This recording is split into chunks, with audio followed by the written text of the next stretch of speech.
بسم اللہ الرحمن الرحیم۔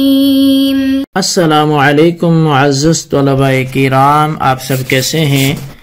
آج ہم موطا امام محمد کے سبق نمبر 275 کو پڑھیں گے۔ آج کے ہمارے سبق کا عنوان ہے چوری کے احکام۔ آج کے سبق میں ہم کتاب الحدود فی السرقۃ سے اپنے سبق کا آغاز کرتے ہیں۔ یعنی یہ کتاب الحدود فی السرقہ ہے۔ ایک تو مطلقاً حدود ہوتی ہیں اور ایک ہے چوری کی حدود کا بیان، اور اس میں پھر جو باب ہے ہمارا وہ باب العبد یسرق من مولا ہو، کہ غلام کا اپنے مولا کے مال کی چوری کرنے کے حوالے سے آج کے ہمارے سبق میں ہم پڑھیں گے۔ اس حوالے سے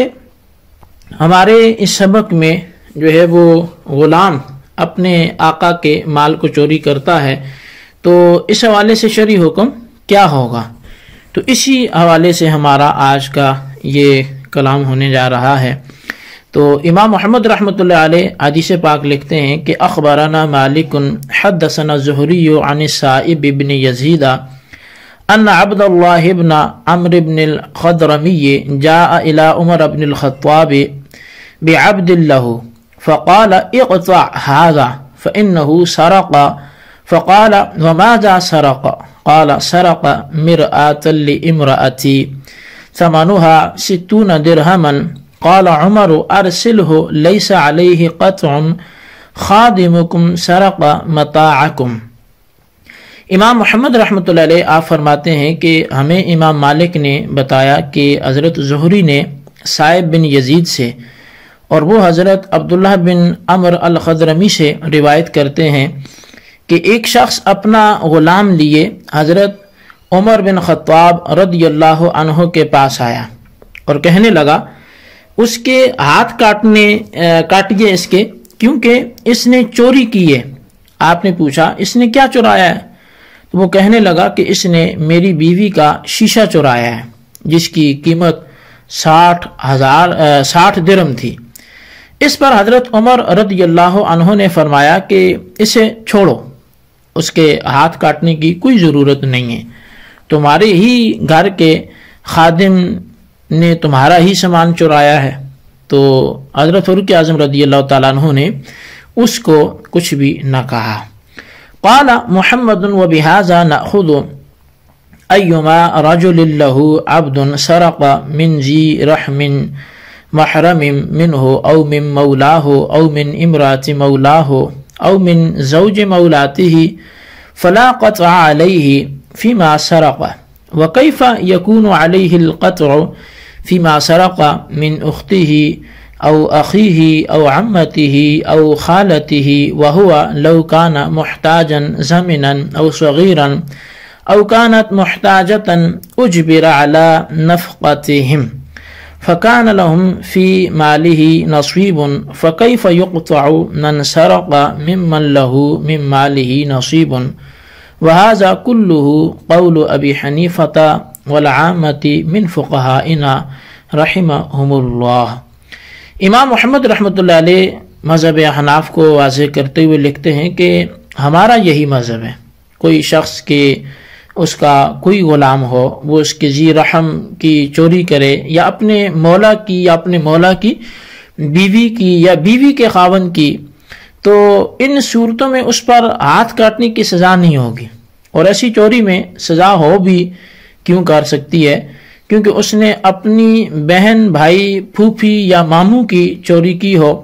اور وہ جب کہ محتاج ہو یا لنگڑا ہو یا چھوٹا ہو یا محتاج ہو کہ اپنے نان و نفقہ پر اجرت دے کر رکھا ہوا ہو، تو ایسے لوگوں کا اس کے مال میں سے حصہ ہوتا ہے۔ تو جس کسی کے مال میں کچھ نہ کچھ حصہ بنتا ہو، اس کی چوری کرنے پر اس کا ہاتھ کیسے کاٹا جا سکتا ہے؟ یہ سب کا سب امام اعظم امام ابو حنیفہ رضی اللہ تعالیٰ عنہ اور ہمارے عام فقہائے کرام کا بھی قول ہے۔ تو بہرحال یہاں تک آ کر جو بات احادیث کی یا اس باب کے حوالے سے جو امام محمد رحمۃ اللہ علیہ کے الفاظ کی تھی، تو وہ تو یہیں پہ آ کے مکمل ہوئی۔ اب یہاں پر جو قابل توجہ بات ہے، اس روایت میں حضرت عمر رضی اللہ تعالیٰ عنہ نے غلام کے ہاتھ کاٹنے کی سزا نہ دی، حالانکہ اس نے اپنے مولا کی بیوی کا قیمتی شیشہ چرایا تھا۔ اس کی وجہ آپ نے خود ہی بیان فرما دی کہ چور گھر کا آدمی ہے اور اس کا دیگر افراد خانہ کی طرح گھر کے ساز و سامان میں حصہ اور تعلق ہوتا ہے۔ امام محمد رحمۃ اللہ علیہ نے اسی ارشاد کے مطابق ایک قاعدہ پھر ذکر فرمایا کہ ہر وہ چور کہ جس کا کسی طرح چوری کردہ مال میں حصہ نظر آتا ہو، وہاں شبہ کی گنجائش ہونے کی وجہ سے چوری کی حد اس سے ساقط ہو جائے گی، کیونکہ ایک شرعی اصول یہ بھی ہے کہ حدود میں جہاں شبہات آ جاتے ہیں تو وہاں پھر حدود ساقط ہو جایا کرتی ہیں۔ تو اب چونکہ یہاں پر یہ شبہ آ چکا ہے کہ یہ شاید جو اس نے مال چرایا یہ اپنا ہی ہو، کیونکہ اس کا اس گھر میں پہلے سے ہی ایک حصہ ہے،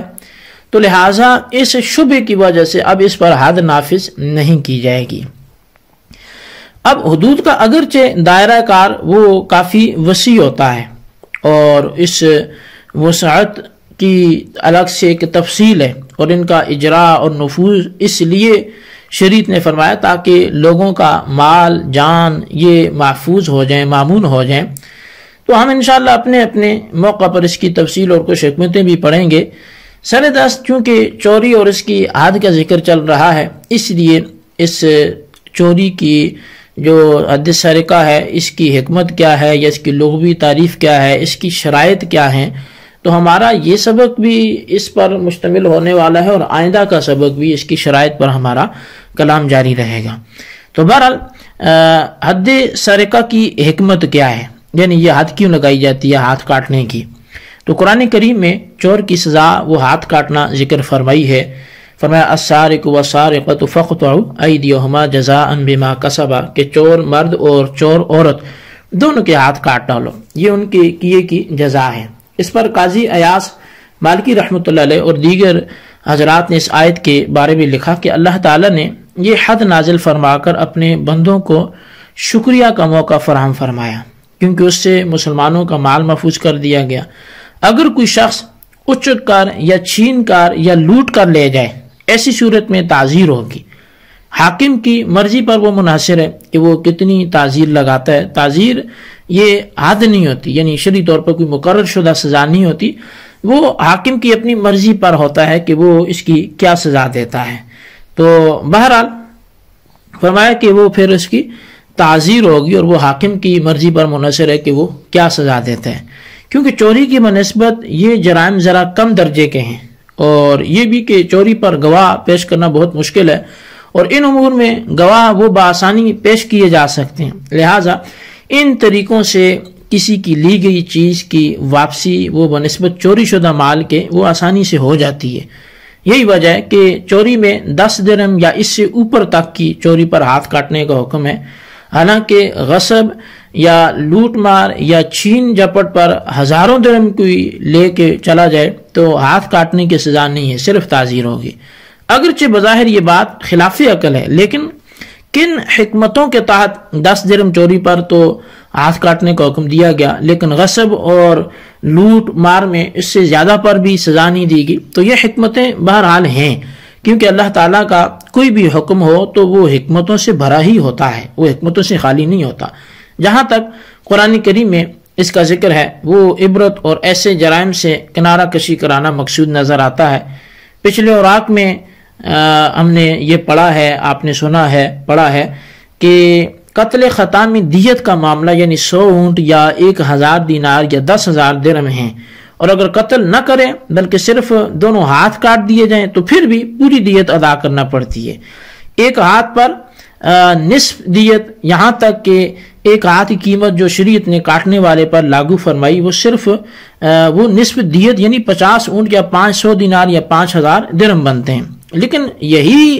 ہاتھ اگر چوری کرنے والا ہے تو اس کی قیمت 10 درہم سے شروع ہو جاتی ہے۔ دونوں صورتوں میں فرق واضح ہے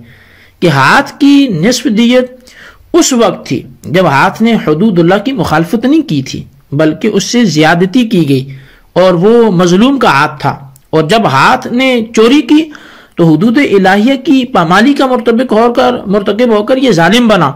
اور لوگوں کو ستانے اور ان کے اموال کو نقصان پہنچانے والا قرار پایا. لہٰذا یہ ہاتھ اب مجرم ہے. گویا ظالم جو ہے وہ ہاتھ، اس کا ظالم کا اور مظلوم کا ہاتھ، اس میں یہ امتیاز کرنا ہی یہاں بہترین حکمت ہے. امین ہاتھ کی قدر و قیمت اور خائن کی قدر و قیمت یکساں نہیں ہو سکتی. تو یہ ایک بڑی ہی کمال کی اللہ تبارک و تعالیٰ کی حکمت ہے کہ جو بندہ چوری کرتا ہے تو اس کے ہاتھ کی وہ ویلیو ہی نہیں ہے، اور جو بندہ مظلوم ہے تو اس کا ہاتھ 50 اونٹ کا ہے، اس کا ہاتھ وہ 5000 درم کا ہے، وہ 500 دینار کا ہے. لیکن جو بندہ ظالم بن کر اس کا ہاتھ آگے ظلم کی طرف بڑھتا ہے اور وہ چوری کرتا ہے تو اس کا ہاتھ 10 درم کا ہے. تو یہ دونوں میں فرق جو ہے وہ اللہ تعالیٰ نے فرمایا. اب یہ ہم دیکھتے ہیں کہ یہ لسان العرب کے حوالے سے کہ یہ سرقہ کا معنی کیا ہے. تو عربی لوگوں کے ہاں چور وہ شخص ہوتا ہے جو چوری چھپے کسی محفوظ جگہ میں داخل ہو اور وہاں سے کسی کا مال لے کر چلا جائے. اگر چوری چھپے ہوئے وہ نہیں کرتا بلکہ ظاہراً لے جاتا ہے تو وہ اچک کر لے جانے والا ہے، وہ چھیننے والا ہے، وہ لوٹنے والا ہے، وہ غاصب کہلائے گا، وہ چور نہیں کہلائے گا. اور اگر وہ دھینگا مشی کر کے لے گیا تو وہی غاصب ہوگا. اور اگر کسی کی چیز جو اس کے ہاتھ میں ہے وہ دینے سے انکار کیا تو بھی وہ غاصب ہی ہے. یہ ایک لغوی اعتبار سے میں نے آپ کے سامنے کوئی باتیں چوری کے حوالے سے کی. اب اصطلاحی اعتبار سے مرقات شرح مشکات شریف میں یہ موجود ہے کہ چوری کی جس پر عزل شرع ہاتھ کاٹنے کی سزا واجب ہوتی ہے وہ یہ ہے کہ کوئی شخص عاقل بالغ 10 درم یا اس کی مقدار قیمت کی کوئی چیز وہ خفیہ طریقے سے لے جائے کہ جس کی خود مالک حفاظت کرنے کا قصد کیے بیٹھا تھا، اور وہ چیز ایسی ہو جو بہت جلد خراب نہ ہو جائے، اور وہ چوری کیے جانے والے مال کی کسی کی ملکیت بھی ہو اور وہ اس کی محفوظ جگہ کہ جس کی حفاظت میں کوئی شبہ نہ ہو وہاں سے وہ گزرے اور وہاں وہ رکھا ہوا بھی ہو. تو مطلب یہ کہ چوری کرنے والا عاقل بالغ ہو، نیت چوری سے اس نے یہ فعل کیا ہو، اور جو چیز چورائی ہو وہ 10 درم یا اس کی قیمت کے کم از کم برابر ہو، اور وہ چیز کسی کی ملکیت ہو اور اس مالک نے اسے محفوظ کرنے کا ہر ممکن بندوبست بھی کر رکھا ہو، اور وہ چوری کردہ چیز بہت جلد خراب نہ ہونے والی ہو اور قیمتی ہو، از روئے شرع اس کا لین دین جائز ہو، مالک کی رضا کے بغیر اس کو بن بتلائے ایسی چیز کو اٹھا کر اپنے قبضے میں لانا یہ چوری کہلاتا ہے. اب ہم آج کے سبق کو تو یہیں پر موقوف کرتے ہیں، لیکن اس کی کافی شرائط ہیں، تو ان شرائط کی پھر تفصیل بھی ہے. تو چوری کی کرنے کی یا چور ثابت ہونے کی جو شرائط ہیں اس پہ ہم پھر آئندہ سبق میں کلام کریں گے. آج ہم اپنے سبق کو یہیں موقوف رکھتے ہیں اور اللہ تعالیٰ سے دعا کرتے ہیں کہ جو ہم نے پڑھا سنا اسے یاد رکھنے کی توفیق نصیب فرمائے. آمین بجاہ نبی الامین صلی اللہ علیہ وسلم.